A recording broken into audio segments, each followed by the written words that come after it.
The cardboard beneath my back had grown soft from 3 months of body heat and the occasional leak from the Honda's sunroof. I pressed my palm against the car window, watching the condensation from my breath fog the glass in small, perfect circles. Outside, the streetlight cast long shadows across the empty parking lot behind the defunct grocery store where I'd been sleeping since October. My daughter Zora's voice still echoed in my head from our last phone call. "Just sleep in your car a little longer. Mom, I'm busy with the baby coming and all. You understand, right?" I understood more than she knew. The flood had taken my little house on Maple Street, my photographs, my mother's quilt, 40 years of carefully collected memories. Insurance covered the structure, but not the life in it. I'm glad to have you here. Follow my story until the end and comment the city you're watching from. At 62, I found myself with nothing but a 12-year-old Honda Civic and the clothes I'd managed to salvage from the muddy wreckage. After 35 years teaching high school English, my retirement savings had been modest but sufficient. Now they were dwindling rapidly, stretched thin between basic necessities and the occasional motel room when Ohio's winter nights turned dangerously cold. I hadn't planned on homelessness in my 60s. Then again, no one ever does. The rain started as a gentle patter against the roof, but quickly intensified. I checked the towel I'd strategically placed where the sunroof leaked, already damp. My hands, with their prominent veins and age spots, looked foreign in the dim light. When had I become this old woman, huddled in a car, forgotten by the world? I remembered the day the flood warnings came. The river had been rising for days after the relentless spring rains. I'd moved a few precious items upstairs, photo albums, my mother's quilt, important documents. Not enough. The water rose faster than anyone predicted, 6 feet in less than an hour. By the time the rescue boats came through our neighborhood, my entire first floor was submerged. The insurance adjuster had been sympathetic but firm. "Structure coverage only. Ms. Ainsley, contents aren't included in your policy." Meredith Ainsley. That was my name, though lately I felt more like a ghost than a person. Transparent, unseen. Zora had seemed sympathetic at first. "Of course you can stay with us temporarily, Mom, just until you get back on your feet." But temporary had stretched into uncomfortable, and uncomfortable had become impossible when her husband Thaddeus started leaving passive-aggressive notes about utility bills and grocery costs taped to the refrigerator. "You used the air conditioning all day yesterday while we were at work. Our electric bill is already sky high. Organic milk is $7 a gallon. Regular milk works just fine." Each note, written in his precise architect's handwriting, had felt like a paper cut, small but painful. The wounds accumulating day by day. The rain intensified, drumming against the roof. I shifted to avoid a new leak forming near my feet. At least the car still ran, though the check engine light had been glowing ominously for weeks. If it died, I didn't know what I'd do. It was my shelter, my one remaining asset, my last barrier between myself and complete destitution. My phone buzzed against my chest. A text from Zora. "Hope you're doing okay. Thaddeus got the promotion. We're looking at bigger houses now. Baby number 2 is due in spring." I stared at the message until the screen went dark, then set the phone aside without responding. She hoped I was doing okay while sleeping in a car in December in Ohio, while she celebrated promotions in house hunting and expanding families. Sleep came in restless fragments that night, broken by the rain, the cold, and dreams of drowning. 6 weeks earlier, I'd still been living in Zora and Thaddeus's guest room. The room was small but comfortable, decorated in the same sleek, modern aesthetic as the rest of their home. Everything in their house was new and carefully curated. Thaddeus was an architect with a growing reputation for minimalist design, and their home served as a showcase for prospective clients. I felt like an antique in that house, worn and out of place among the clean lines and neutral colors. Zora worked as a marketing executive for a luxury real estate firm. Between her and Thaddeus, they made more money than I ever had as a teacher, but there was always tension about finances. They had expensive tastes and aspirations that seemed to perpetually outpace even their substantial income. The only true joy in that house was my granddaughter Willow.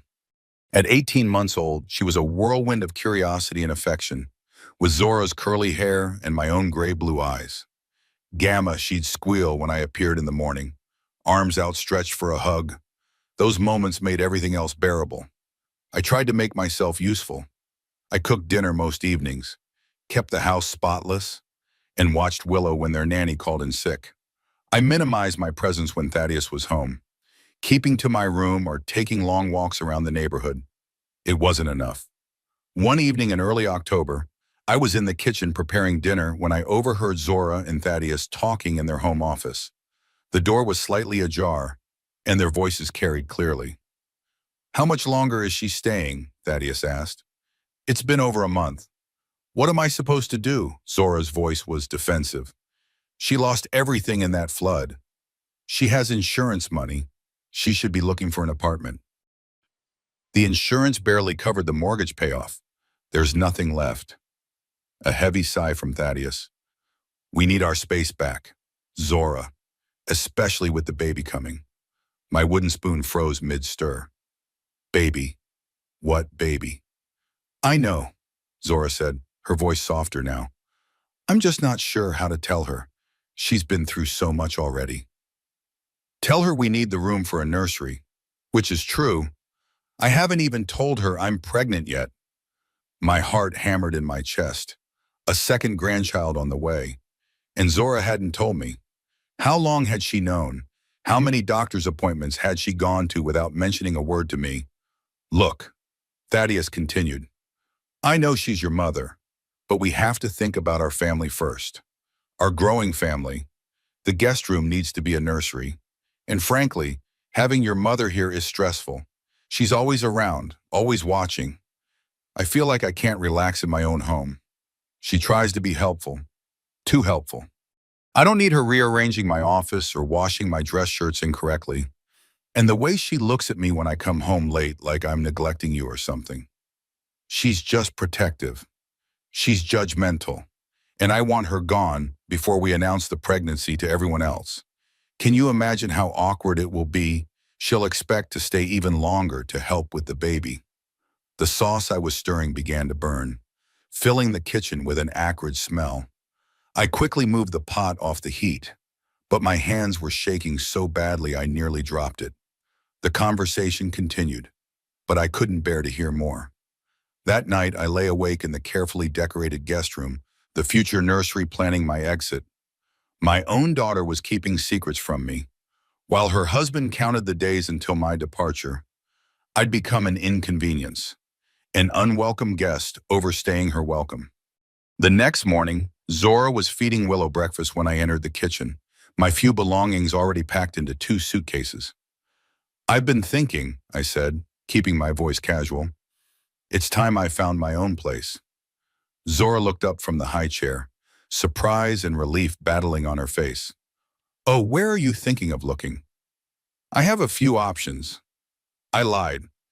"I don't want to be a burden any longer." "You're not a burden, Mom." But her eyes couldn't meet mine, and I knew she was thinking of the nursery that would soon replace any trace of my presence. "Well, regardless, I think it's time. I've called a few places, and I'm going to look at them today."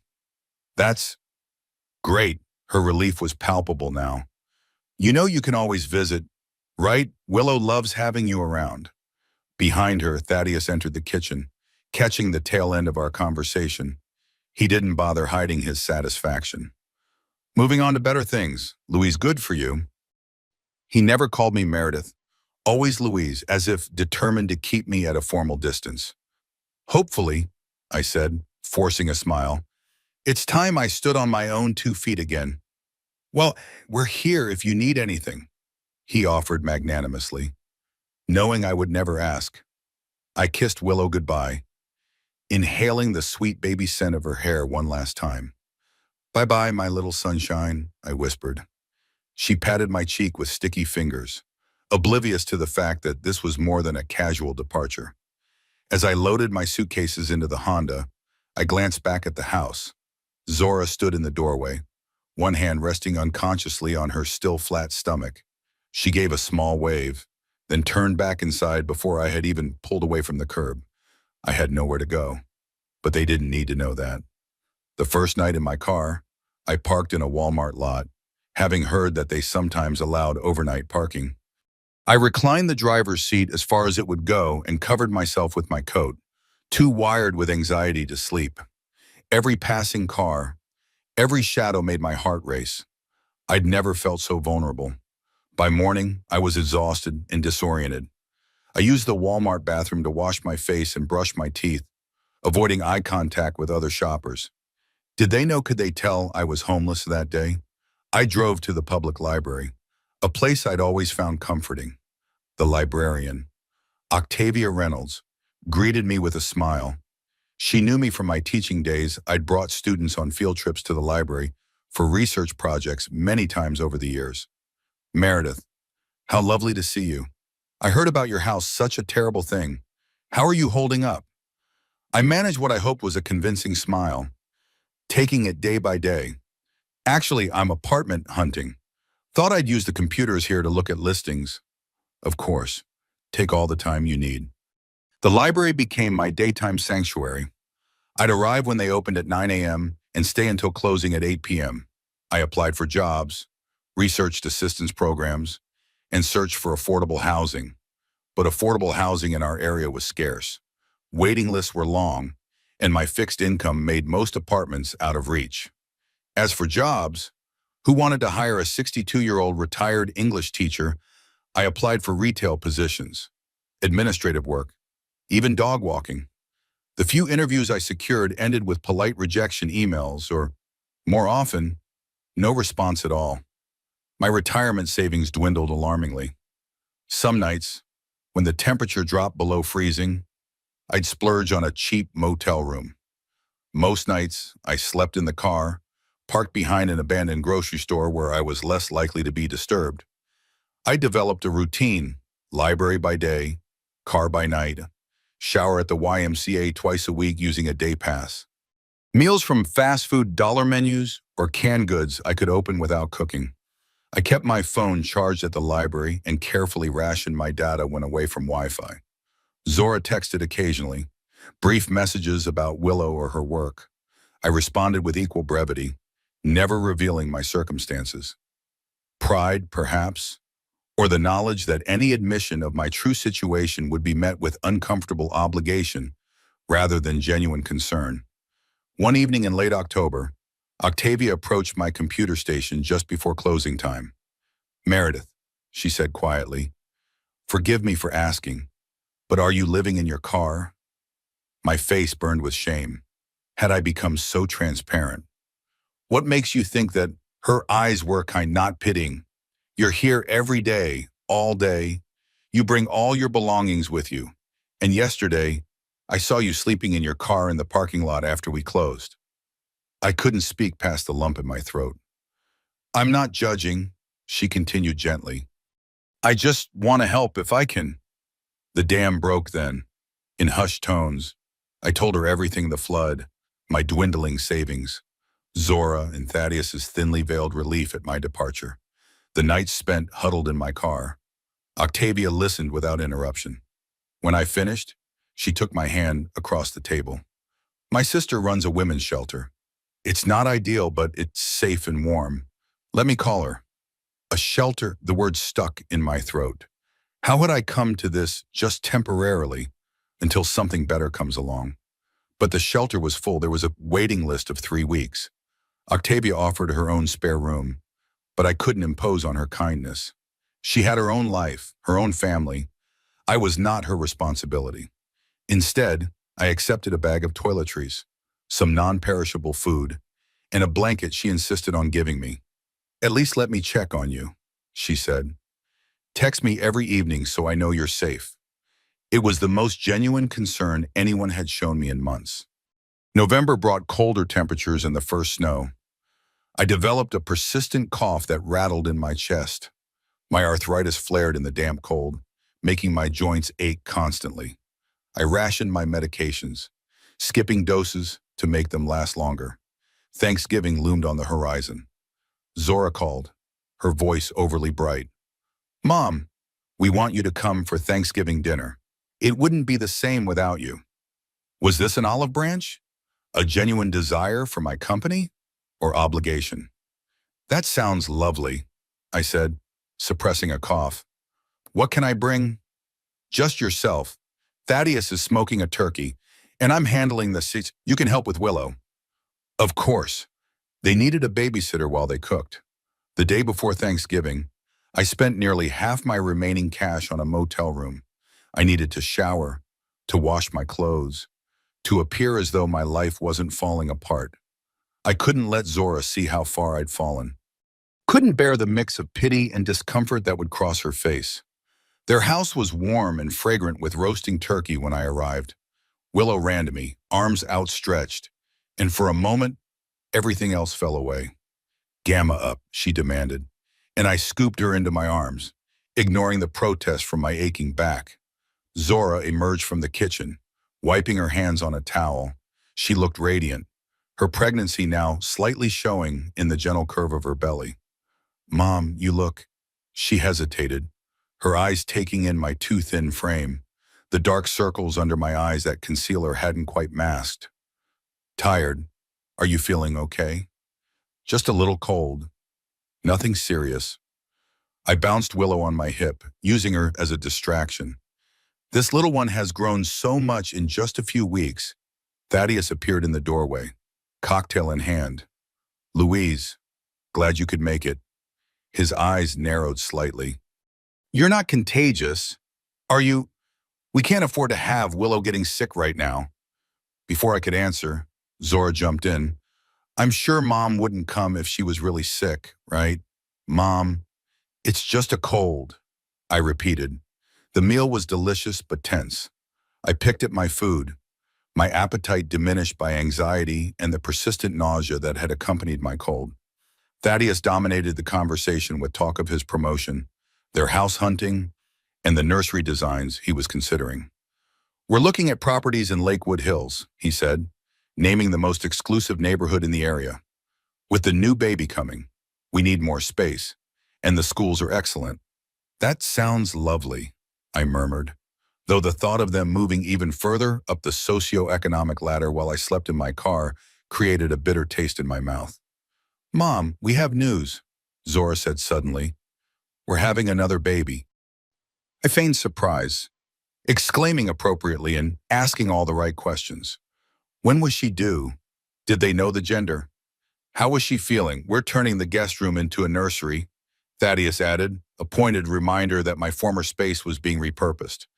Construction starts next week.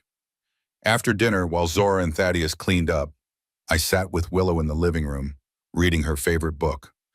My chest felt tight, each breath a struggle, but I pushed through, focusing on my granddaughter's delight. Mom, Zora called from the kitchen. Could you put Willow down for her nap? We need to finish cleaning up. I carried Willow upstairs, tucking her into her crib and with a lullaby. As she drifted off to sleep, I stroked her soft curls, tears blurring my vision. How many moments like this would I miss as she grew? How much of her childhood would pass without me present downstairs? Zora and Thaddeus were having a hushed conversation that abruptly stopped when I entered the room. I should get going, I said, reaching for my coat. Thank you for dinner. So soon, Zora asked, though her relief was evident. We thought you might stay for dessert later. I'm a bit tired. This cold has taken a lot out of me. Well, drive safely. Text when you get home. Home, such a simple word, so casually used. I no longer had one. In the car, I broke into a coughing fit so violent it left me gasping for air. My chest burned and my head pounded. I needed rest, real rest. Not another night contorted in the backseat of my Honda. I drove to the motel I'd stayed at the night before, but the vacancy sign was dark. Everywhere was booked for the holiday weekend.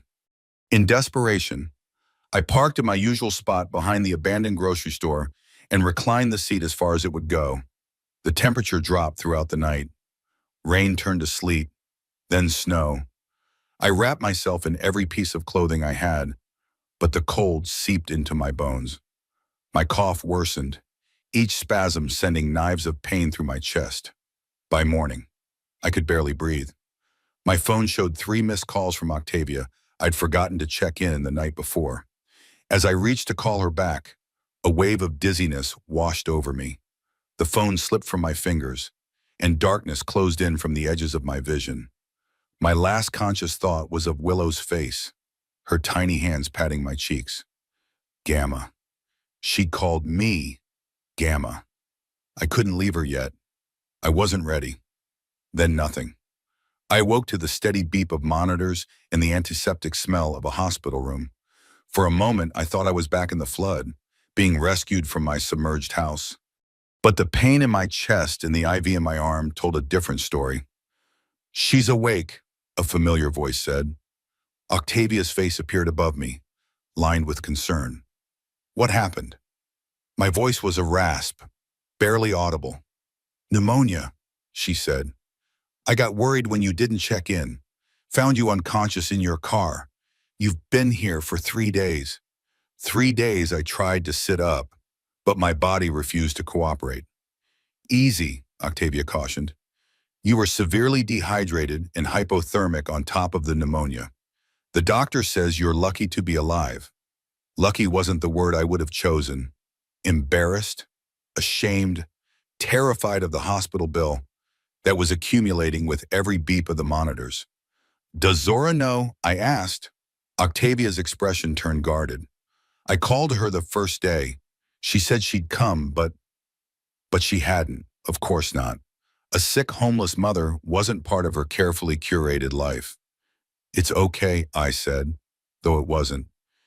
"She's busy." The pregnancy, her job. Octavia's face said everything her words didn't. What kind of daughter doesn't come when her mother is hospitalized? The doctor confirmed severe pneumonia, exacerbated by exposure and poor nutrition. I would need to stay at least another week, followed by rest and recovery in a warm, clean environment. "Do you have someone who can look after you?" he asked, glancing at my chart. "Family nearby."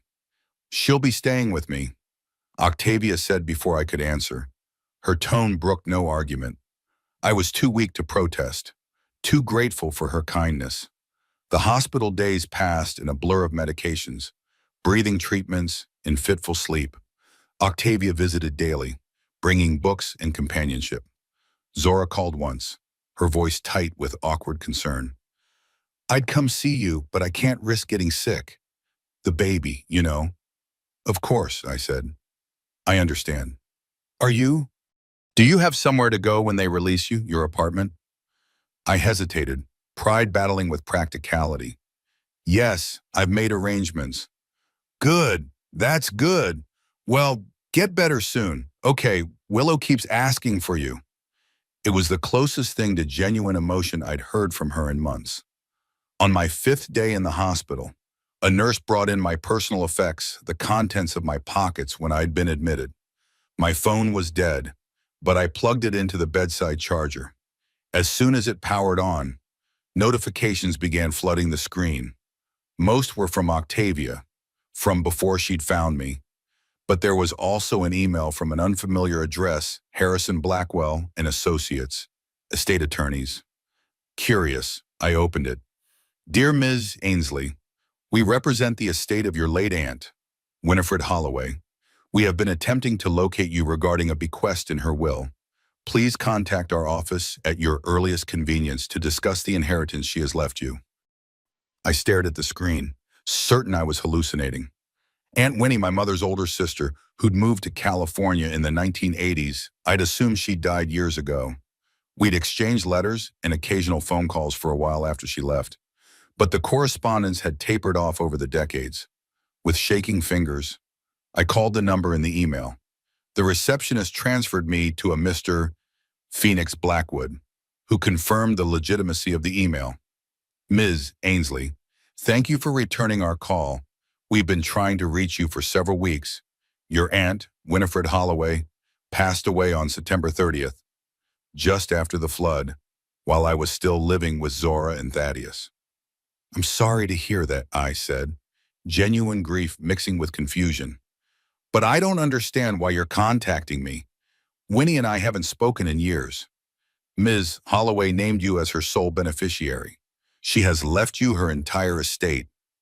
The room seemed to tilt on its axis.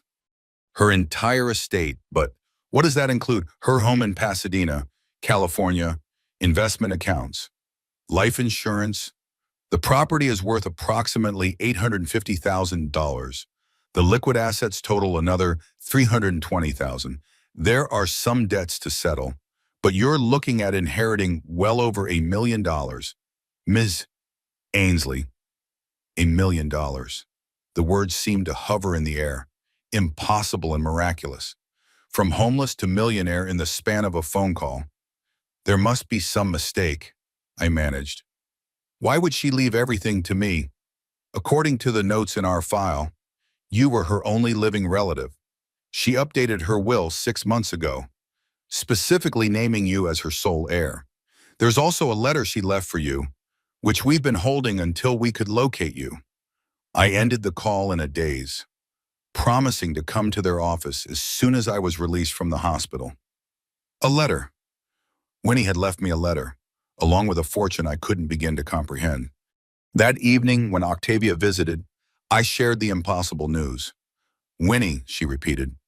Your mother's sister, the one who moved to California. I nodded, still stunned. She left me everything, her house, her savings, over $1 million, according to the lawyer. Octavia's face split into a wide smile. Meredith, that's incredible. A miracle. It doesn't feel real, but it is real. You're not homeless anymore. You have options now. Options? Such a simple word for such a profound concept. I could go anywhere, do anything. I could help Zora and Thaddeus with a down payment on their dream home. I could set up a college fund for Willow and the new baby. Or I could start over somewhere else. Somewhere warm. Somewhere where I wasn't just an inconvenient old woman taking up space. The house is in Pasadena, I said slowly. I've never been to California. Octavia watched me carefully. Are you thinking of moving there? I don't know. Maybe. There's nothing holding me here except Willow, except the fragile hope that Zora might someday value my presence for more than occasional babysitting. Except your family. Octavia finished for me. What family? The words came out bitter, surprising us both. My daughter didn't even visit me in the hospital. Her husband counts the days until I'm gone. I slept in my car for 3 months while they shopped for bigger houses. People make mistakes. Meredith, even family. Some mistakes can't be undone. That night, alone in my hospital room, I thought about Winnie. She'd left Ohio in her 40s after a bitter argument with my mother. I never knew the details, only that it had something to do with Winnie's lifestyle choices, a phrase my mother used with pursed lips and disapproving eyes. Winnie had sent me postcards from across California as she traveled. Later, letters from Pasadena, where she'd settled. She'd been a teacher too, high school science rather than English. We'd had that in common. The correspondence had dwindled over the years, especially after my mother died. An occasional Christmas card, a brief note when I sent news of Zora's birth. I'd sent her a wedding announcement when Zora married Thaddeus, but never heard back. I'd assumed she was gone, another link to my past severed by time and distance. But she'd remembered me enough to leave me everything she had, the day I was discharged from the hospital. Octavia drove me to her apartment, a cozy 2-bedroom in a well-maintained complex. Her guest room was small but comfortable, with a real bed and clean sheets. After months in my car, it felt like luxury. Stay as long as you need, she insisted. At least until you're fully recovered. I was too weak to argue, too grateful for her kindness. That afternoon, while Octavia was at work, I used her laptop to search for information about Winnie's house in Pasadena. The property records were public, and I found it easily, a 1920s craftsman bungalow on a tree-lined street.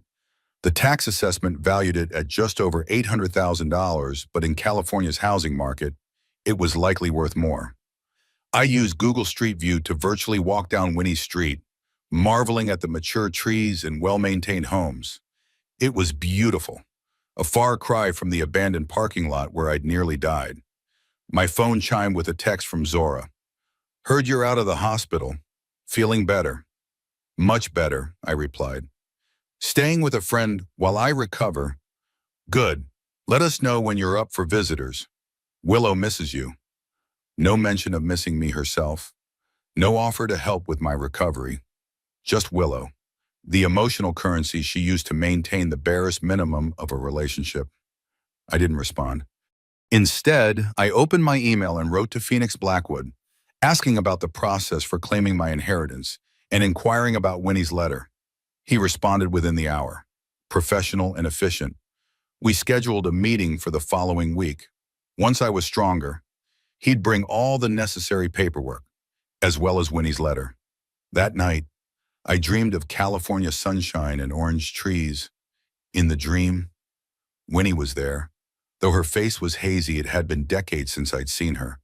She was showing me around a garden, pointing out flowers and trees with obvious pride. It's yours now, Dream Winnie said. All of it. The garden, the house, the life I built. Why me? I asked. Why not someone closer to you?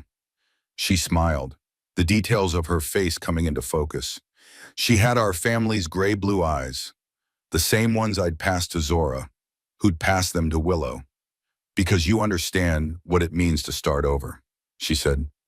And because some doors close so others can open.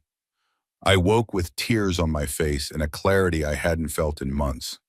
3 days later, a courier delivered a large envelope from Harrison Blackwell and Associates. Inside was a smaller envelope, yellowed with age, with my name written in Winnie's distinctive handwriting. I recognized it from the letter she'd sent decades ago. With trembling hands, I opened it. Dear Meredith, if you're reading this, I've left this world behind. Don't be sad. I've had a good, long life filled with more joy than sorrow. That's all any of us can ask for. I've left you everything I have. You might wonder why. After all these years of silence, the truth is, I've followed your life from afar. Your mother and I reconciled enough before her death for her to send me occasional updates. Later, I found you on social media, though I never had the courage to reach out directly. I know about your teaching career, your divorce, Zora's wedding. I even know about little Willow. She has our family's eyes. Doesn't she? I've seen photos. Recently, I learned about the flood that took your home. I wanted to contact you then, to offer help. But old habits die hard. Your mother and I had a complicated relationship, as you know. She never approved of my lifestyle choices, her euphemism for my love for Eleanor, my partner of 37 years until her passing in 2019. After Eleanor died, I had to decide what to do with what we'd built together. I have no children. Eleanor's son never accepted our relationship and hasn't spoken to us in decades.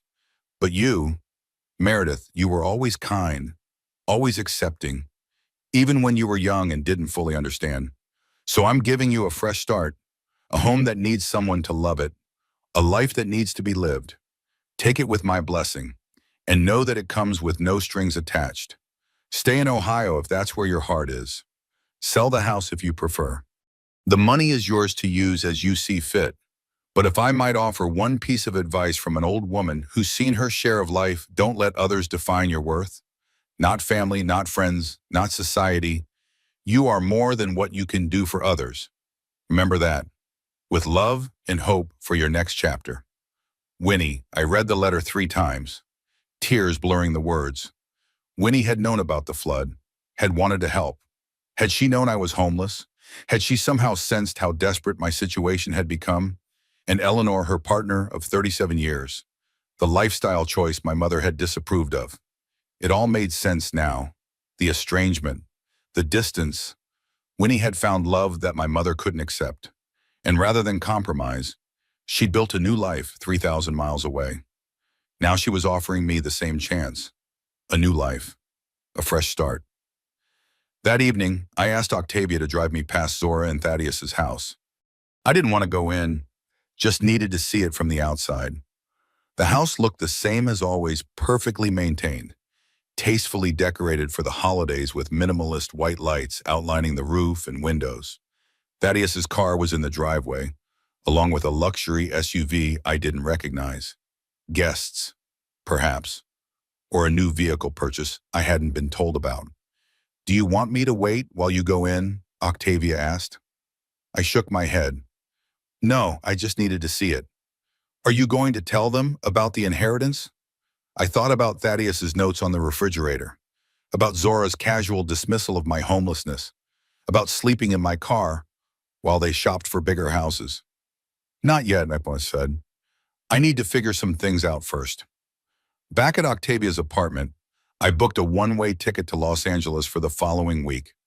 Harrison Blackwell and Associates had arranged for a car service to meet me at the airport and take me directly to Winnie's house, my house now, where Blackwood would meet me with the keys and final paperwork. I was going to California. I was going to see the house Winnie had left me, to read her letter in the space she'd shared with Eleanor for 37 years. I was going to decide, on my own terms, what my next chapter would look like. That night, I slept more soundly than I had in months, dreaming of sunshine and new beginnings. The morning of my flight, I wrote a brief note to Zora. "I'm taking some time away to focus on my health and future. I'll be in touch when I'm settled. Kiss Willow for me. Love, Mom." I didn't mention California, didn't mention the inheritance. Those revelations could wait until I'd seen Winnie's house, my house with my own eyes, until I'd decided what I wanted my life to look like now that I had options again. As Octavia drove me to the airport, Ohio's winter landscape passed by the window-gray skies, bare trees, patches of dirty snow. I didn't feel sad to leave it behind, only curious about what waited for me on the other side of the country. "You'll let me know how it goes," Octavia asked as she helped me with my single suitcase at the departure drop-off. "Of course, and thank you for everything. I don't know what would have happened if you hadn't found me that day." She hugged me tightly. "Just promise me you'll take care of yourself. And remember, you can always come back if California isn't what you hoped." But as I walked into the terminal, I realized I had no desire to look back, only forward, toward whatever new life awaited me in Pasadena. The California sun felt like forgiveness against my face as I stepped off the plane at LAX. For 3 months, I'd lived under Ohio's gray winter sky, sleeping in the shadow of abandoned buildings and strip malls. Here, even in December, the air carried warmth and the promise of new beginnings. Harrison Blackwell and Associates had arranged for a car service to take me directly to the property. The driver, a weathered man named Renwick Mason, spoke with the easy familiarity of someone who'd lived in Los Angeles his entire life. "First time in California?" he asked, navigating the freeway with practiced ease. "First time in 40 years, I replied, watching palm trees flash past the window like exclamation points against the blue sky. "What brings you back?" "An inheritance, from an aunt I barely knew." Renwick's eyes found mine in the rearview mirror. "Funny how family works sometimes. The ones you think you can count on disappoint you, and the ones you forget about save your life." I thought about Zora's text messages, cheerful updates about nursery shopping and mortgage pre-approvals sent to a woman sleeping in a car. "Yes," I said quietly. "Funny how that works." The neighborhood in Pasadena surprised me with its quiet charm. Tree-lined streets with craftsman bungalows and Spanish revival homes, many dating back to the 1920s. Nothing like the sterile, modern subdivisions Thaddeus preferred. We turned onto Craftsman Avenue, and Renwick slowed the car. "That's it there," he said, pointing to a blue bungalow on the corner. "Pretty place." The house exceeded the photographs I'd seen online. A 1920s craftsman with original woodwork, a deep front porch that wrapped around 2 cities, and mature oak trees shading the property. Despite needing paint and some obvious repairs, it had the solid bones of a home built to last. Phoenix Blackwood met me at the front gate, a slim man in his 50s with salt and pepper hair and an expensive suit. He looked genuinely surprised when I climbed out of the car service. "Ms. Ainsley, welcome. I was expecting, well, someone different."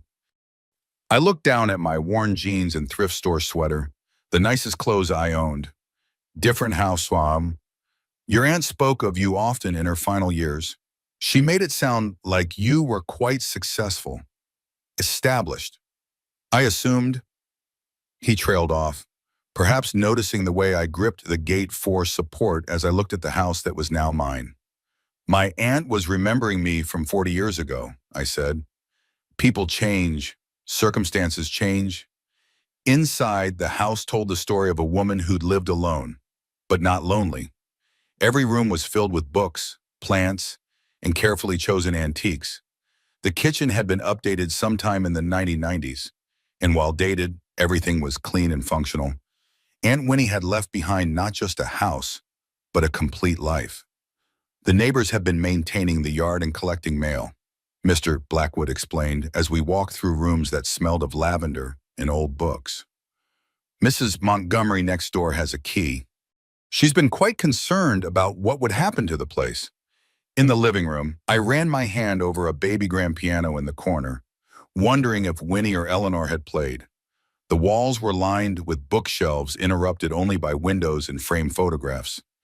Did my aunt leave any personal records? Letters, journals? There's a study upstairs with filing cabinets and a desk. Everything is yours now. Of course. In the master bedroom, I found photographs on the dresser. Winnie as a young woman, then middle-aged, then elderly, but always smiling. In several pictures, she wasn't alone. A tall woman with silver hair appeared in photos spanning decades, companions at dinner tables, on vacation, gardening together in what I recognized as this very backyard. Was my aunt married? I asked, though I knew the answer from her letter. Mr. Blackwood cleared his throat. She shared her life with someone, yes, Patricia Hayes. They were together for 37 years before Patricia passed in 2019. Your aunt never quite recovered from that loss. Patricia, not Eleanor as Winnie had written in her letter. Perhaps she'd used a different name in her letter for some reason. I picked up a photograph of the two women, both in their 70s, hands intertwined as they sat on this same front porch. The love between them was visible even in a still image, the way Winnie leaned into Patricia, the way Patricia's thumb traced circles on Winnie's knuckles. Did Patricia have family? A son in Oregon who never visited. He contested the will when Patricia left everything to your aunt. Quite bitter about it, according to Winnie. I understood then why Winnie had chosen me. Not because we'd been close, but because we'd both learned that family wasn't always about blood, and that love given freely was rarer than love expected by right. The paperwork took hours: bank accounts, investment portfolios, insurance policies, a paper trail of a life carefully planned and responsibly managed. Winnie had been a retired teacher who'd invested wisely and lived modestly. She'd owned this house outright for 15 years. The liquid assets total $347,000 after taxes and fees, Mr. Blackwood explained.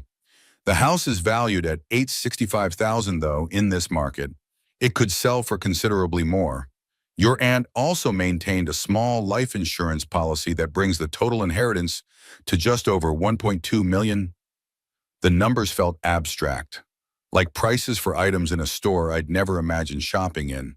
But what felt real was the house around me, the weight of keys in my palm, the knowledge that I had a home again. After Mr. Blackwood left, I walked through the rooms again, this time alone. In the kitchen, I found a note taped to the refrigerator in careful handwriting.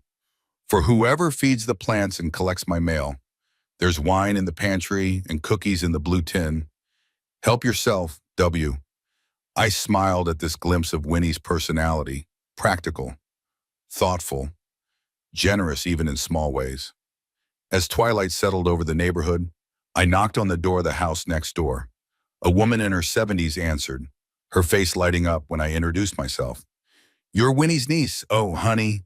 She talked about you constantly. Meredith this, Meredith that. She was so proud of you. Delphine Montgomery ushered me inside for coffee and what turned out to be 3 hours of stories about my aunt. Her home was similar to Winnie's in layout, but decorated in warm earth tones with southwestern textiles. Winnie and Patricia were fixtures in this neighborhood for decades, she told me, serving coffee in delicate china cups.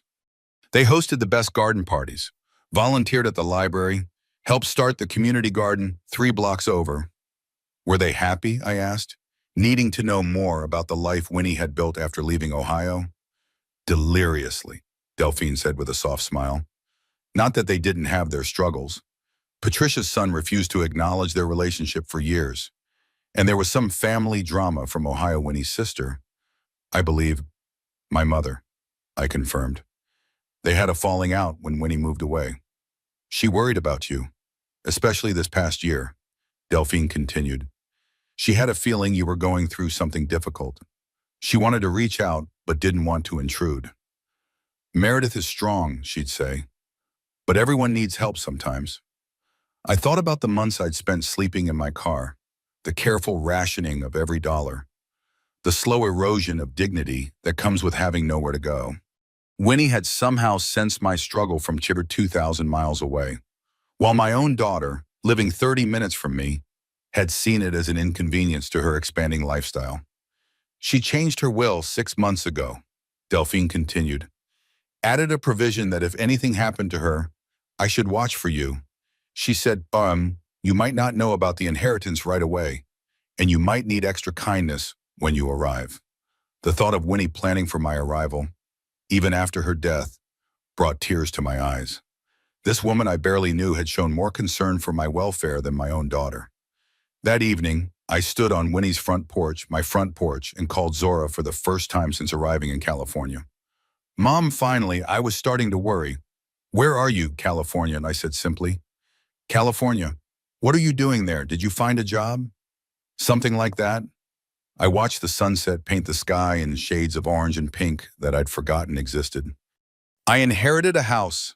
Silence. Then what do you mean, inherited? My Aunt Winnie died.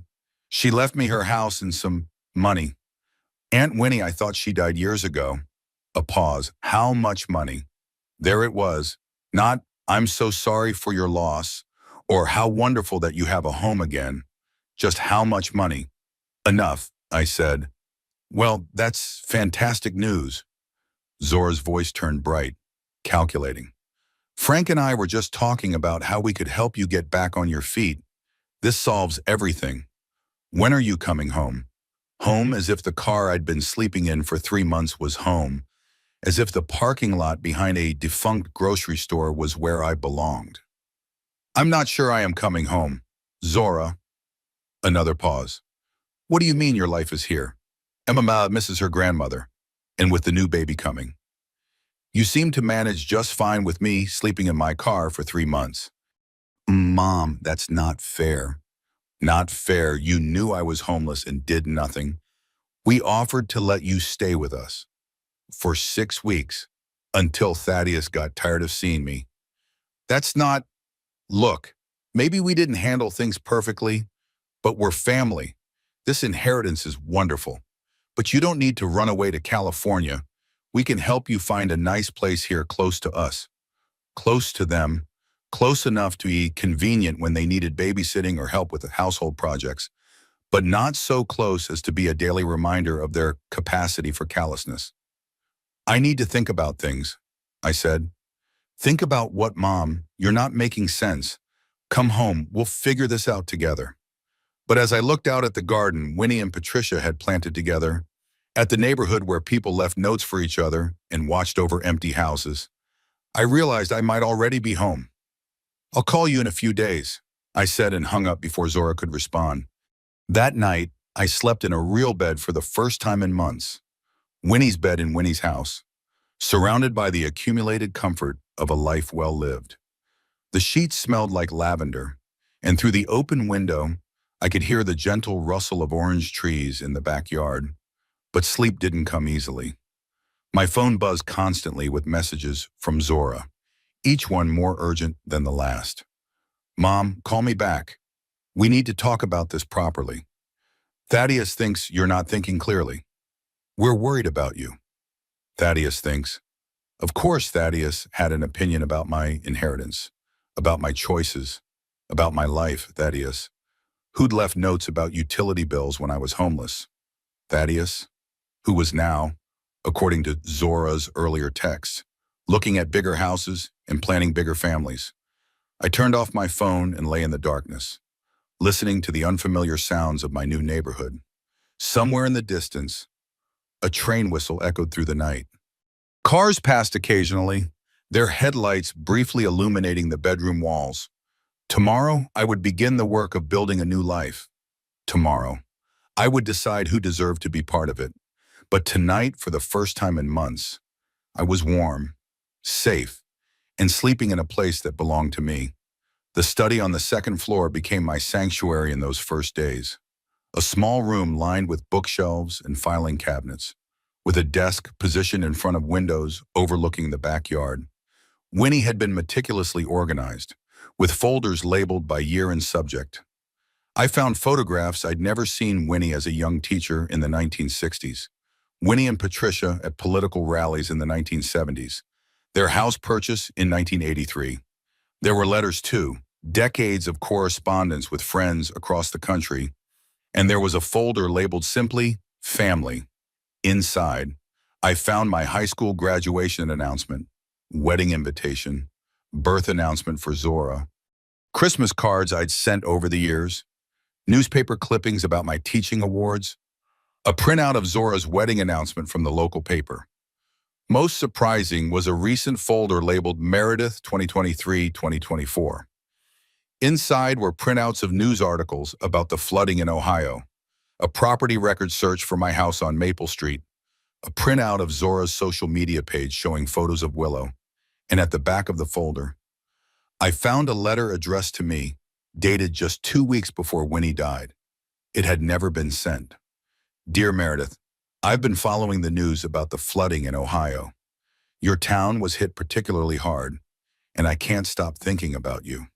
I know we haven't spoken in years, a failing on my part as much as circumstance. I've drafted this letter a dozen times, unsure whether to send it. Would you welcome hearing from me after all this time? Would you accept help if I offered it? I have resources I'd gladly share, but pride is a family trait we both inherited in abundance. Patricia used to say I was stubborn as an oak tree, rooted so deeply in my positions that I couldn't bend even when I should. She was right. Of course, she usually was. I've made arrangements with my attorney to find you if anything happens to me. You're my only living blood relative, and while that might not have meant much to your mother, it means something to me. I hope you're safe and dry. I hope that daughter of yours is taking good care of you. If you ever find yourself needing a fresh start, my door is always open. Love, Winnie. She'd known, somehow, she'd known I would need help, even before the worst of my circumstances unfolded, and she'd tried to reach out, hampered by the same pride and uncertainty that had kept me from asking Zora for help when I needed it most. In a filing cabinet in the corner, I found financial records, decades of careful investments, retirement planning, and household management. Winnie and Patricia had lived well but frugally, allowing their wealth to grow. There were charitable donations, regular gifts to organizations supporting LGBTQ youth, women's shelters, and educational foundations. And there was a key taped to the inside of the file drawer, labeled Safe Deposit Box, Pasadena First National, Box 247. The next morning, I took a cab to the bank. The manager was expecting me. Mr. Blackwood had called ahead to inform them of Winnie's passing and my inheritance. The safe deposit box contained jewelry, some bearer bonds, and a stack of letters tied with faded ribbon. The jewelry was beautiful but modest, a strand of pearls, a few gold pieces, an emerald ring that must have been Patricia's, given the engraving inside, to P, my heart's true home, W. The letters were a correspondence between Winnie and my mother spanning 40 years, including the years after their supposed estrangement. The most recent was dated just months before my mother's death 5 years ago. I didn't read them there in the bank, but took everything home, feeling like I was carrying precious artifacts from an archaeological dig into my own family's hidden history. That evening, seated at Winnie's desk in the study, I began reading the letters chronologically. The early ones were warm and sisterly, full of news about their lives and gentle teasing. Then came the letter from 1983 when Winnie wrote that she and her roommate Patricia had purchased a house together. My mother's response was cold, judgmental. I can't pretend to understand or approve of the choices you're making.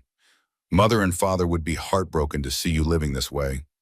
I pray you'll come to your senses before it's too late. Winnie's reply was dignified but firm. I am 43 years old, not a confused teenager. Patricia is my partner in every sense of the word. We love each other. That's not going to change. And I won't pretend otherwise, even for you. I hope someday you'll meet her and see what I see. The correspondence stopped for several years after that. Then, surprisingly, it resumed in 1990 with a tentative letter from my mother. Meredith is getting married next spring. Despite our differences, you're her aunt, and I know she'd want you there. Winnie didn't attend the wedding, a fact I'd never questioned, but she sent a generous gift and a kind note. From then on, the sisters maintained a careful, distant relationship. My mother never fully accepted Winnie's lifestyle, as she called it, but she didn't cut her off completely either. Their final correspondence, shortly before my mother's death, contained a surprising revelation. I was wrong about many things, my mother wrote in shaky handwriting. Including you and Patricia, I wasted years on judgment when I could have chosen understanding. Don't make the same mistake with Meredith. She'll need you someday. Had my mother somehow foreseen the disaster that would befall me? Or was it simply the wisdom that sometimes comes with facing one's mortality? The recognition of what truly matters as I replaced the letters in their ribbon binding. My phone rang. It was Zora again. The fourth call today. This time, I answered. Mom, I've been trying to reach you for days. I needed some time to think, I said, moving to the window where I could see the sunlight painting the sky in vivid oranges and pinks. So different from Ohio's perpetual gray winter clouds. Well, I've been thinking too, Zora said, her voice taking on the reasonable tone she used when trying to manage a situation. This inheritance is a blessing, obviously, but making impulsive decisions right now isn't wise. Impulsive, I repeated, like sleeping in my car for 3 months. That's exactly what I mean. You're still traumatized by what happened. You need family around you, not strangers in California. I thought of Delphine next door, who'd brought me homemade soup yesterday and introduced me to 3 other neighbors. I thought of Octavia back in Ohio, the only person who'd truly helped me when I needed it most. I'm getting to know people here, I said. The neighbors are lovely. Neighbors aren't family. Mom? No, I said, thinking of Thaddeus's notes on the refrigerator, of Zora's convenient busy schedule when I needed shelter. Sometimes they're better. The silence stretched long enough that I wondered if the call had dropped. Finally, Zora spoke, her voice tight with frustration. Fine, Yurshaw, you want to have your little adventure. Go ahead. But don't expect us to keep your life on hold indefinitely. Thaddeus got the promotion. Remember, we're looking at houses? Real houses, not some old lady's leftover life. Her dismissal of Winnie, a woman she'd never met, who'd built a richer, more authentic life than Zora could imagine, ignited a slow-burning anger in my chest.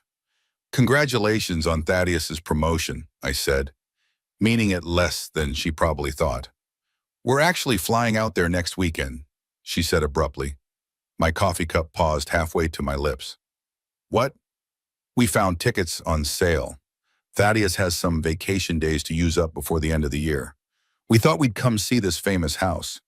Help you get your head on straight. Maybe look at the real estate market while we're there. Help me get my head on straight.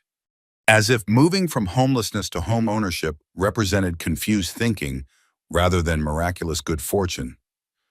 I don't think that's a good idea, Zora. Why not we're family? We want to see where you're living. Make sure you're safe. And frankly, Mom, some of the things you've been saying lately worry us. This whole cutting off contact thing isn't like you. It wasn't like the old me. She was right about that. The old me would have been grateful for any attention, any suggestion that I mattered enough to worry about. The old me would have spent the week cleaning frantically and shopping for groceries I couldn't afford to make sure Zora and Thaddeus felt welcomed and comfortable. But the old me had slept in a car for 3 months while her daughter planned nursery renovations. "When are you arriving?" I asked. "Saturday afternoon. We'll get a hotel near you, somewhere nice. Thaddeus found this great place that's not too expensive if we use his work discount."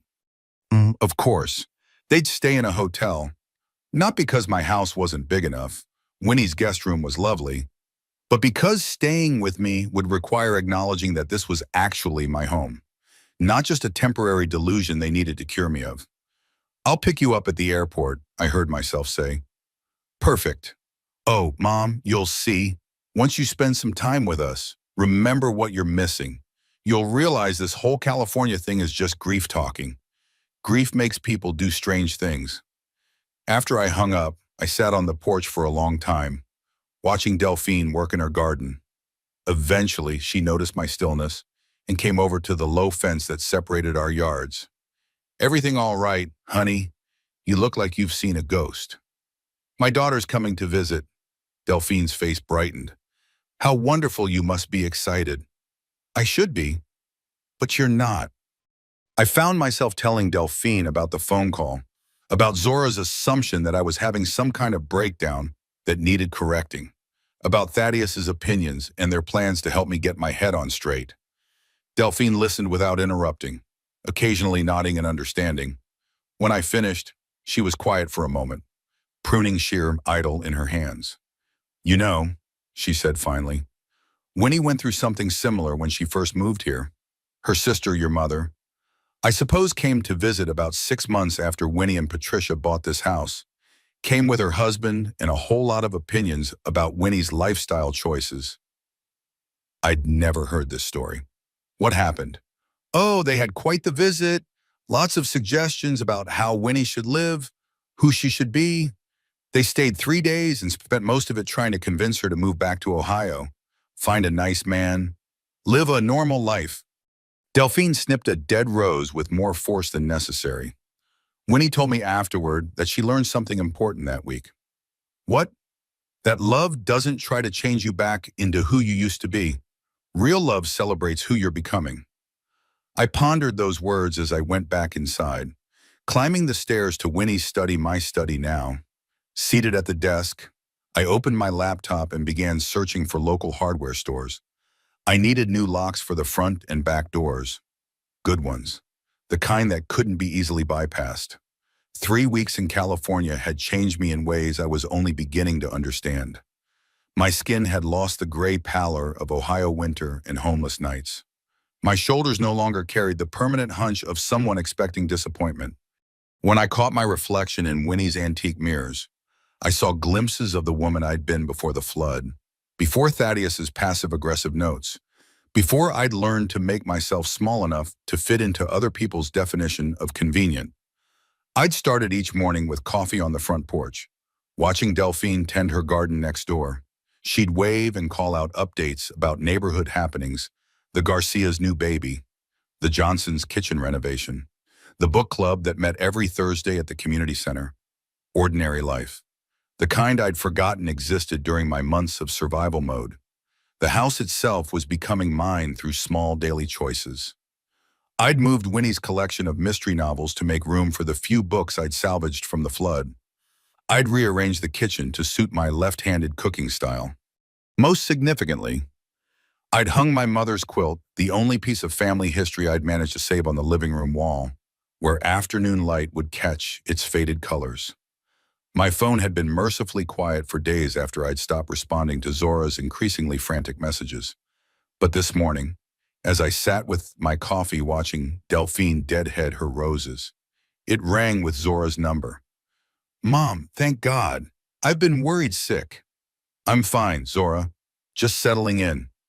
"Settling in? What do you mean settling in? You can't just disappear to California and expect us not to worry. Willow keeps asking where Grandma went." The mention of Willow sent a familiar pang through my chest. My granddaughter's sweet face, her delight in simple games and bedtime stories. But even that love had been filtered through Zora's convenience visits scheduled around her social calendar. Interactions monitored for signs that I might be staying too long or expecting too much. "How is Willow?" I asked. "She's fine, but that's not the point. The point is you running away instead of dealing with reality." Reality. As if my reality, homelessness, illness, desperation had ever mattered to her. "Thaddeus and I have been talking, and we think you should come home immediately. This whole California thing is just escapism." Thaddeus and I have been talking, as if Thaddeus's opinion about my life mattered, as if the man who'd made me feel unwelcome in my own daughter's home had any right to judge my choices. What reality am I avoiding exactly? You can't just play house in some dead woman's home and pretend your real life doesn't exist. You have responsibilities here. Family here.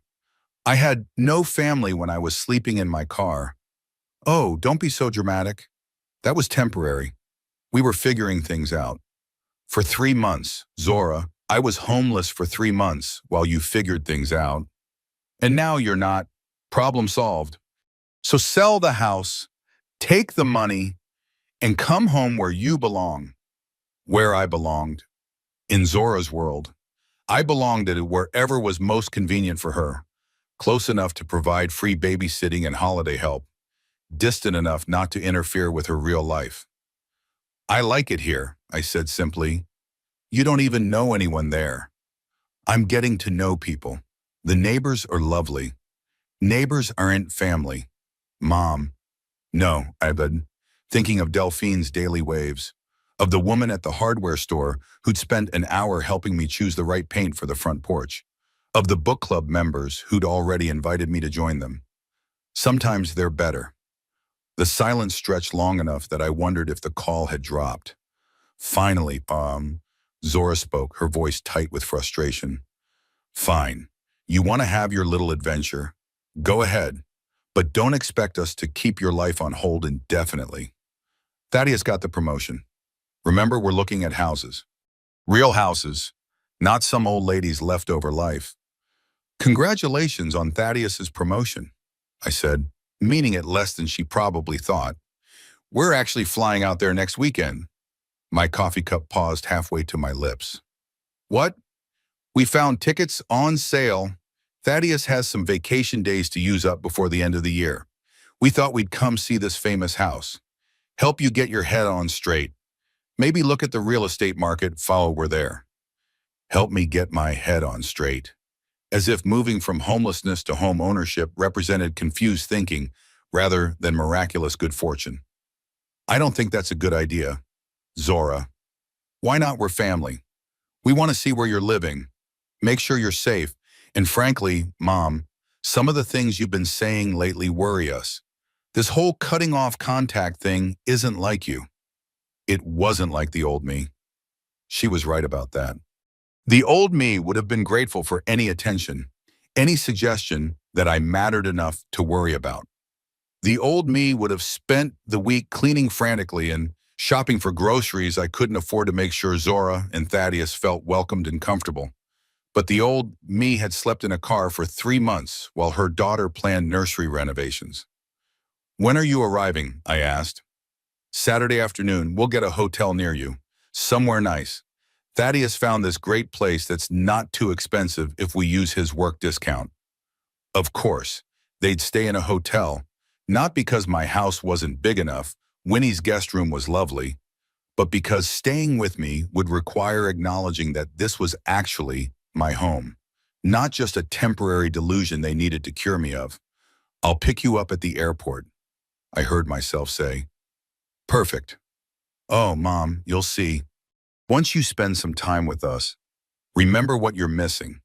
You'll realize this whole California thing is just grief talking. Grief makes people do strange things." After I hung up, I sat on the porch for a long time, watching Delphine work in her garden. Eventually, she noticed my stillness and came over to the low fence that separated our yards. "Everything all right, honey? You look like you've seen a ghost." "My daughter's coming to visit." Delphine's face brightened. "How wonderful, you must be excited." "I should be, but I'm not." I found myself telling Delphine about the phone call, about Zora's assumption that I was having some kind of breakdown that needed correcting, about Thaddeus's opinions and their plans to help me get my head on straight. Delphine listened without interrupting, occasionally nodding and understanding. When I finished, she was quiet for a moment, pruning shears idle in her hands. You know, she said finally, Winnie went through something similar when she first moved here. Her sister, your mother, I suppose came to visit about 6 months after Winnie and Patricia bought this house, came with her husband and a whole lot of opinions about Winnie's lifestyle choices. I'd never heard this story. What happened? Oh, they had quite the visit. Lots of suggestions about how Winnie should live, who she should be. They stayed 3 days and spent most of it trying to convince her to move back to Ohio, find a nice man, live a normal life. Delphine snipped a dead rose with more force than necessary. Winnie told me afterward that she learned something important that week. What? That love doesn't try to change you back into who you used to be. Real love celebrates who you're becoming. That afternoon, I drove to a hardware store in a neighboring town, one where nobody knew me yet. I bought new locks for the front and back doors, good ones, the kind that couldn't be easily bypassed. The elderly man behind the counter, Lloyd Barnett, helped me choose the right tools and gave me detailed instructions for installation. Changing locks is one of the most empowering things a woman can do, he said as he rang up my purchase. Makes a house truly yours. I spent the evening installing the new locks, working slowly and carefully with Winnie's toolbox and Lloyd's instructions. It was satisfying work, requiring focus and precision that left no room for anxiety about the coming weekend. When I finished, I stood in the entryway, turning my new keys in their new locks, listening to the solid click of tumblers falling into place. What would you do if you were in my place? Have you ever been through something similar? Comment below. Saturday morning. I woke early and spent extra time getting ready. I chose my outfit carefully, a blue dress I'd bought the week before, the first new clothing I'd purchased in months. It fit well and made me look competent, settled, like a woman who belonged in her own home. I'd spent the week preparing for Zora and Thaddeus's visit, but not in the frantic, people-pleasing way I might have before. Instead, I'd continued making the house mine. I painted the kitchen a warm yellow that reminded me of summer mornings. I planted herbs in pots for the kitchen windowsill. I joined Delphine's book club and met 5 women my age who welcomed me without question or judgment. These small acts of claiming space felt revolutionary after months of having none. The airport was chaos, holiday travelers and delayed flights creating an atmosphere of barely controlled stress. I found Zora and Thaddeus at baggage claim, both looking tired and irritated from their journey. Zora hugged me briefly, then stepped back to study my face with the kind of scrutiny usually reserved for suspicious packages. You look different, she said. I look rested, I replied. Thaddeus gave me a perfunctory hug and immediately began complaining about the flight, the airport, the California traffic he'd heard horror stories about. I listened politely as I led them to my car, not the old Honda, which I'd traded for a reliable used Prius the week before. Nice car, Thaddeus said with surprise. The inheritance must have been bigger than you told Zora. It was a casual comment, but it revealed everything. They weren't here out of concern for my well-being. They were here to assess my assets, to understand exactly what I'd inherited and how it might benefit them. Big enough, I said, echoing my previous non-answer to Zora. During the drive to their hotel, Zora kept up a steady stream of chatter about their house hunt, Thaddeus's promotion, their expanding family plans. It was clear they'd rehearsed this presentation, designed to remind me of everything I was supposedly missing by staying in California. We found this amazing house, Zora said. 4 bedrooms, perfect for our growing family. The only problem is, it's a bit of a stretch financially, even with Thaddeus's raise. We're thinking about asking family for help with the down payment. There it was, the real reason for their visit, delivered with the practiced casualness of people who'd learned to wrap requests for money and concern about family obligations. I pulled into the hotel parking lot and helped them with their luggage, agreeing to pick them up for dinner in 2 hours. As I drove away, I caught a glimpse of them in my rearview mirror, standing close together on the sidewalk, clearly discussing strategy for the evening ahead. But I had strategies of my own now. I was no longer the desperate woman who'd been grateful for 6 weeks of grudging shelter. I was someone with a home, with choices, with the power to say no. Dinner at Pasadena's finest restaurant had been Thaddeus's suggestion, a place expensive enough to demonstrate that they weren't struggling financially, just strategically seeking help with their investment in a forever home. Zora had worn her newest dress, and Thaddeus had spent the first 20 minutes discussing his promotion in terms that suggested he was practically running the company now. I'd listened politely, making appropriate sounds of congratulation while watching them perform their careful choreography of success. They were good at it, I had to admit, the perfect young couple with expanding dreams that just needed a little family support to become reality. The house we're looking at is really an investment, Thaddeus explained as he cut his steak with surgical precision. Property values in that neighborhood have increased 30% in the last 5 years. With the new baby coming, we need the space, but we're also thinking long-term, building wealth for the family. It sounds wonderful, I said. Zora leaned forward, her eyes bright with enthusiasm. I wish you could see it, Mom. It has this incredible kitchen with an island, and the master suite has a sitting area that would be perfect for nursing the baby. The backyard is huge. Willow would have so much room to play. And there's a separate living space over the garage, Thaddeus added casually. Perfect for extended family visits.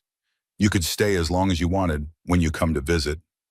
Extended family visits. A polite way of saying I could be a guest in their home when they needed something, but never truly welcome to stay. The carrot to go with the stick they'd been wielding since my arrival in California. How much help are you looking for? I asked directly. They exchanged a glance so quick I might have missed it 3 months ago. But homelessness had taught me to read the subtle communications between people who saw me as a problem to be managed. Well, Zora said carefully, we were hoping for maybe $50,000, $60,000 at the most, just for the down payment. We'd pay you back. Of course, once Thaddeus's next promotion comes through, $60,000 more than I'd had in my bank account in my entire life before Winnie's inheritance. Money they'd calculated I could afford because they'd done the math on my new circumstances without ever asking about my plans for the future. That's a significant amount, I said. But you have it, Thaddeus said, his tone suggesting this made the decision obvious. And it's family. This is what family does for each other. Family. The word they'd weaponized since my arrival in California, using it to justify their assumption that my inheritance should solve their problems. Tell me about Willow, I said, changing the subject. How is she adjusting to the idea of being a big sister? Zora's face softened immediately. Oh, she's so excited. She keeps patting my belly and talking to the baby. Yesterday, she told me she wants to teach the baby how to color. For a moment, I saw my daughter as she'd been when Willow was born, exhausted but glowing, so proud of her perfect baby girl. Before Thaddeus's promotion became her primary concern, before house hunting consumed her weekends, before my homelessness became an inconvenience to be managed. I miss her, I said quietly. Then come home, Zora said immediately. That's what we've been trying to tell you. Willow needs her grandmother. This new baby will need you too. You're running away from the people who love you most. Am I because when I was sleeping in my car, neither of you seemed to think Willow needed her grandmother very badly? Thaddeus's jaw tightened. That's not fair, Meredith. We offered you our guest room for 6 weeks, until I became inconvenient. You weren't inconvenient. You were, he paused, clearly searching for diplomatic language. You were going through a difficult time. Sometimes people in crisis need professional help, not just family support. Professional help, as if my homelessness had been a mental health crisis rather than the natural result of losing everything in a flood and having nowhere else to go. I wasn't having a breakdown. Thaddeus, I was having a housing crisis. And now you're not, Zora said brightly. So let's move forward. You have this beautiful inheritance. We have this amazing opportunity with the house. And Willow has grandparents who want to be part of her life. It all works out perfectly. I excused myself to the restroom, needing a moment away from their carefully orchestrated presentation. In the mirror, I looked at the woman I'd become, no longer hollow-cheeked and desperate, but not yet entirely sure of her own power. I thought about Winnie and Patricia, who'd built a life together based on mutual respect and genuine affection. I thought about Delphine, who'd chosen to befriend a stranger simply because kindness was her nature. And I thought about the new locks on my doors, the keys that belonged only to me. When I returned to the table, Thaddeus was showing Zora something on his phone, photos of the house they wanted to buy, probably, or mortgage calculators that demonstrated how my money would make their dreams possible. "I'd like to see where you're living," Zora said as I sat down. "Tomorrow, before we fly back." "Of course, maybe we could stay the night," Thaddeus suggested. "Save on the hotel bill, get a real feel for the neighborhood." There was the assumption that my home was available to them, that my space could be occupied without permission because we were family, and family didn't need to ask. "I'm sorry, but that won't be possible," I said. "Why not?" Zora's eyebrows drew together in confusion. "Is the house not habitable or something?" "The house is perfectly habitable. I just prefer to keep my own space." "But we're your family," Thaddeus said, as if this explained everything. "Yes, you are, and you have a hotel room." The silence that followed was sharp enough to cut. I could see Zora processing this refusal, trying to understand how the mother who'd accepted sleeping in a car rather than impose on anyone had suddenly developed boundaries. "You're being ridiculous," she said finally. "We flew all the way out here to see you, and you won't even let us stay one night in your house. You flew out here to assess my inheritance and convince me to give you money for yours." Thaddeus's face flushed red. "That's not... We're concerned about you. You're not acting like yourself." "You're right," I said. "I'm acting like someone who's learned the difference between being wanted and being useful." Zora's eyes filled with tears. Real ones, I thought, though I was no longer certain I could tell the difference. "How can you say that you're my mother? I love you. I know you do. But your love comes with conditions I'm no longer willing to meet." "What conditions? What are you talking about?" "The condition that I be grateful for whatever scraps of attention you're willing to give me. The condition that I not expect too much, ask for too much, need too much. The condition that my needs always come second to your convenience." I reached for my purse, pulling out my wallet to pay for dinner. It was a small gesture, but symbolic. I was no longer someone who needed others to pick up the check. "I'll drive you back to your hotel," I said. The ride was silent, except for Zora's occasional snuffles and Thaddeus's muttered complaints about California traffic. When I pulled up to their hotel entrance, Zora turned to me with the expression she'd perfected as a teenager, part wounded innocence, part manipulative desperation. "Mom, please don't let some old woman's house come between us. Don't let money change who we are as a family." Some old woman's house, as if Winnie had been nothing more than a convenient benefactor, as if her carefully preserved home was just a windfall to be liquidated.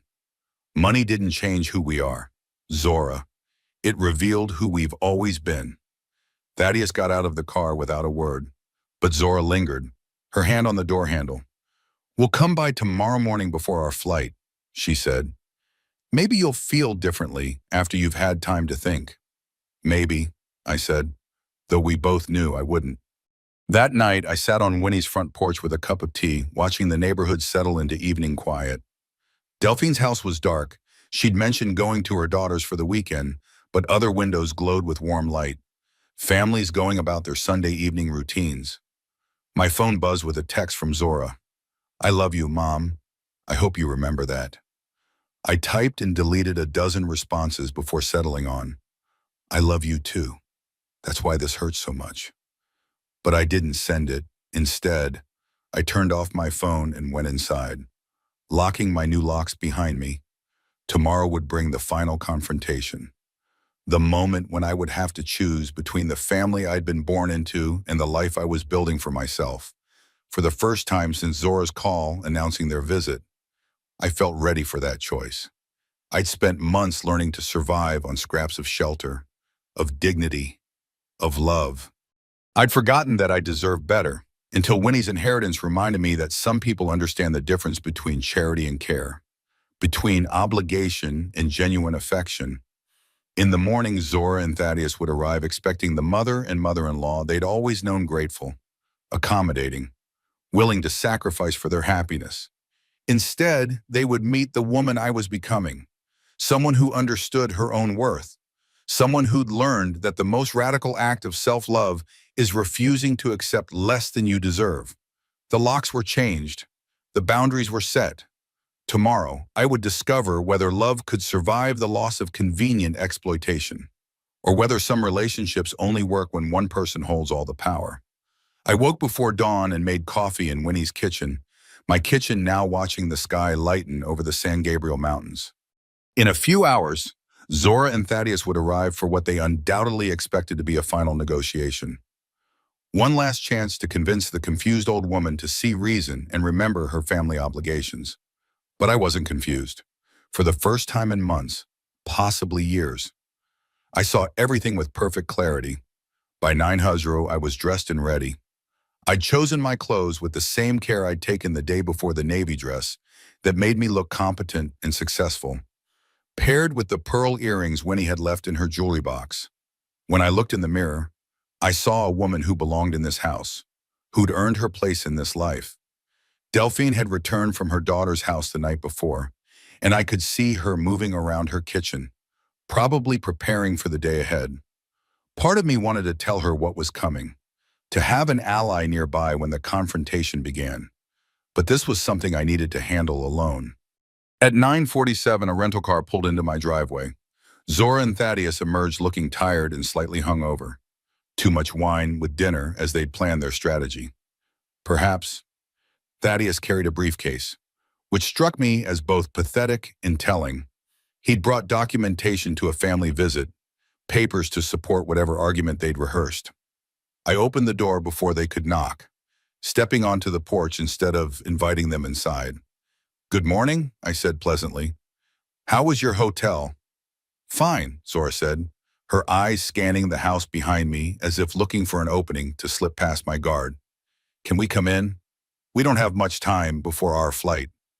"Actually, I think the porch is perfect for our conversation."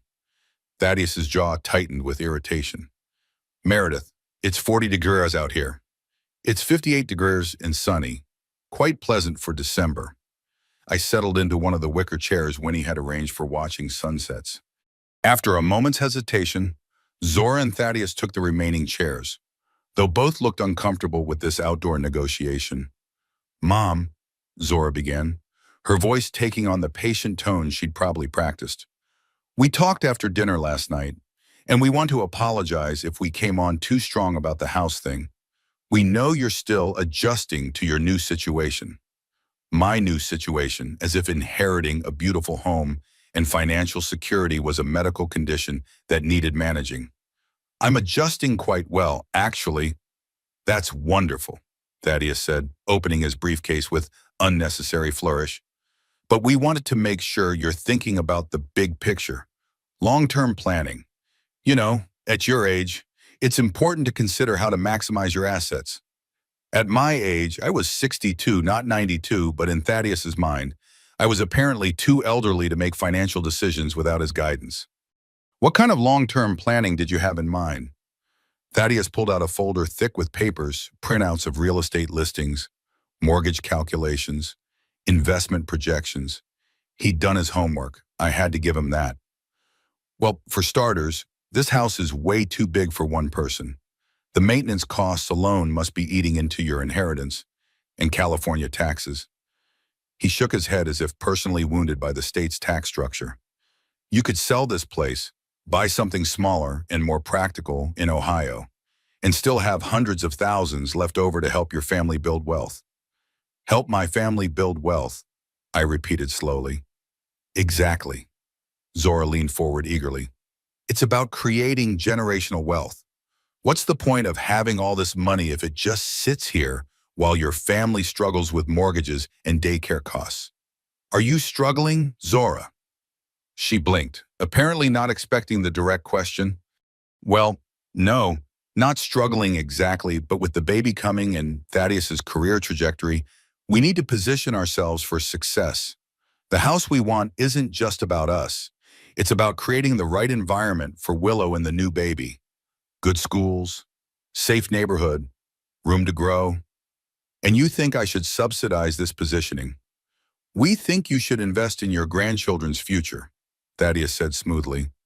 Instead of rattling around in some dead woman's house playing make-believe about starting over at 62, the silence that followed his words was absolute.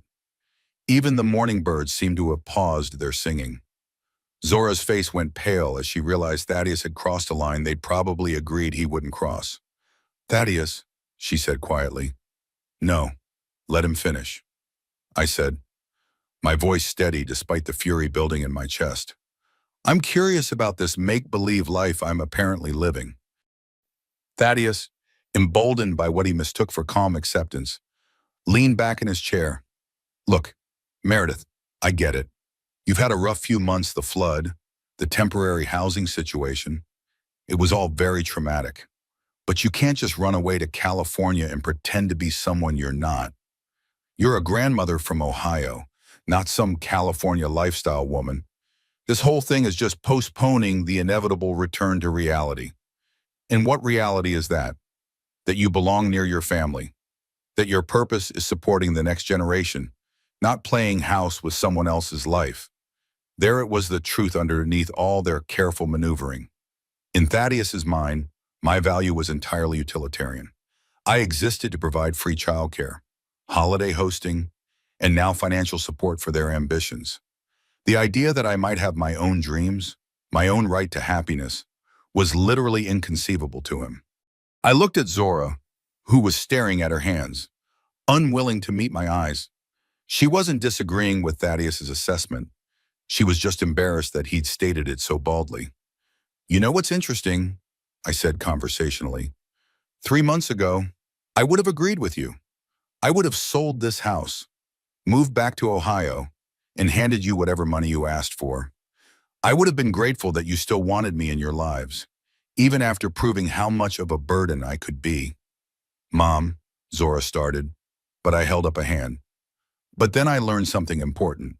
Do you know what it was?" Neither of them answered. "I learned that some people invite you into their lives, and some people just tolerate your presence until it becomes inconvenient. I learned the difference between being loved and being useful." I stood up, smoothing my dress, feeling the solid weight of my house key in my pocket. "Zora, I love you. I love Willow. I will love the new baby. But I won't subsidize your life while you treat you as disposable." "We're not treating your life as disposable," Zora protested. Finally looking up, "We want you to be part of our lives. That's what this whole conversation is about." "No, this conversation is about you wanting my money. If you wanted me to be part of your lives, you wouldn't have let me sleep in my car for 3 months while you shopped for bigger houses." Thaddeus snorted derisively. "Here we go again with the car thing. You act like we threw you out on the street. You didn't throw me out. You just made it clear I wasn't welcome to stay because you were—" I caught myself. "I was what?" "Thaddeus, you were going through something we couldn't fix," Zora said quickly. "We thought some space might help you get perspective. And now I have perspective. I can see quite clearly that you view my inheritance as a solution to your problems, rather than my reward for surviving yours." I walked to the edge of the porch, looking out at the neighborhood Winnie and Patricia had chosen for their life together. Delphine was watering her plants, and she waved when she saw me. I waved back, feeling the simple pleasure of being seen and acknowledged by someone who expected nothing from me but friendliness. "So, what happens now?" Zora asked, and I could hear real fear in her voice for the first time. "Now you go catch your flight home. You buy whatever house you can afford on Thaddeus's salary. You raise your children and build your life without expecting me to bankroll it." "And us," Zora's voice was small. "What happens to us?" I turned back to face her, seeing not the manipulative woman who'd orchestrated this weekend's performance, but the little girl who'd once crawled into my bed during thunderstorms, seeking comfort and reassurance. "That depends entirely on whether you can love me without expecting me to be grateful for the privilege. Whoosh, Thaddeus was gathering his papers, his face red with anger and frustration. This is ridiculous. You're throwing away your family over money. I'm not throwing away anything. Thaddeus, I'm refusing to purchase love that should be freely given. Fine, he snapped, standing abruptly. But don't come crying to us when this California fantasy falls apart and you're alone with nothing but your pride. I've been alone before, I said quietly. It's not as frightening as you think. Zora stood more slowly, tears streaming down her face. For a moment, I thought she might apologize, might acknowledge what they'd done to me and what they'd tried to do this weekend. Instead, she wiped her eyes and lifted her chin with a gesture I recognized from her childhood defensive pride, masquerading as strength. I hope you're happy, she said. I'm getting there. I stood on the porch and watched them load their luggage into the rental car. Zora looked back once as they pulled out of the driveway, but Thaddeus stared straight ahead, already planning his next strategy. No doubt, after they disappeared around the corner, I sat back down in Winnie's chair and pulled out my phone. I had 17 missed calls and 43 text messages, but I deleted them all without reading them. Instead, I opened my contacts and scrolled to a number I'd memorized but never used. Mr. Blackwood answered on the second ring. Meredith, how are you settling in? Very well, thank you. I have a question about making changes to my will. There was a brief pause. Of course, what kind of changes? I want to establish a scholarship fund for women over 50 who are starting over after losing everything. And I want to leave the house to someone who will appreciate what Winnie and Patricia built here. I can draft something for you. Do you have a beneficiary in mind? I looked over at Delphine's house, where she was now deadheading roses with the patient care of someone who understood that beautiful things required tending. Yes, I said. I think I do. That evening, I called the book club Delphine had mentioned and asked about joining. The woman who answered, Anna Whitmire, seemed delighted to welcome a new member. We're reading Late Bloomers next month, she said. Stories about women who found their power later in life. You'll fit right in. As the sun set over the San Gabriel Mountains, I sat on my porch with Winnie's copy of the book, reading about women who discovered that the second half of life could be entirely different from the first. The phone was silent. No frantic calls from Zora, no guilt-inducing messages about family obligations. The silence felt like freedom. Tomorrow I would start planning the scholarship fund. I would plant some flowers of my own. I would host the book club in a living room where my mother's quilt caught the afternoon light. I would live a life of my own choosing, surrounded by people who saw my presence as a gift rather than a burden. And if Zora and Thaddeus ever learned to love without conditions, without expectations of financial return, they would be welcome in that life. But if they didn't, I would be just fine without them. The woman who'd slept in a car for 3 months was gone. In her place was someone who understood that dignity, once reclaimed, was worth more than any family's approval. The doors were locked, the will was changed, and I was finally, completely home. What would you do if you were in my place? Have you ever been through something similar? Comment below. If you enjoyed this story, check out 2 other channel favorites. My Son's Wife Called Me, Just the Grandmother, and After 40 Years of Marriage, my husband said I was too old.